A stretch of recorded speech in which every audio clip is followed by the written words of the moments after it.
Payg'ambarimiz hech bir ibodatda aytmagan va'dalarini haj uchun aytdilar. Nima dedilar? Al-hajjul mabruru laysa lahu jazaa'un illa al-janna. Haqiqiy mabrur bo'lgan, maqbul bo'lgan hajni jannatdan boshqa jazosi yo'q dedilar.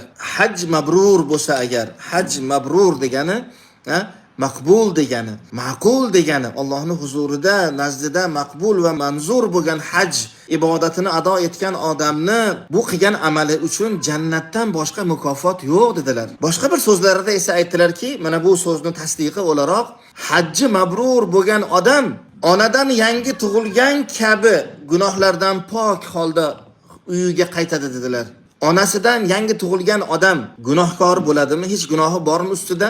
Albatta yo'q. Onadan yangi tug'ildi, hali 3 yosh, 5 yoshlik go'dak, hali u mukallaf emas. Hali uni Alloh taolo bir taklif, bir vazifalar qo'ygan emas uni zimmasiga. Onadan yangi tug'ilgan bolacha qanday bo'lsa, hajji qabul bo'lgan odam xuddi shunday qaytadi dedilar-da. Shuning uchun ham azizlar, haj ibodati umrda bir marta bo'lsa ham qilinadigan ibodat. Faqat bitta narsa bor azizlar. Bunga juda ham diqqat bo'lishimiz kerak, bunga juda ham hushyor, ehtiyot bo'lishimiz kerak. U nima? U qul haqqi. Ya'ni qul deganda biz insonlarni tushunamiz-a? Allohning qullari, Abdulloh, ibadulloh.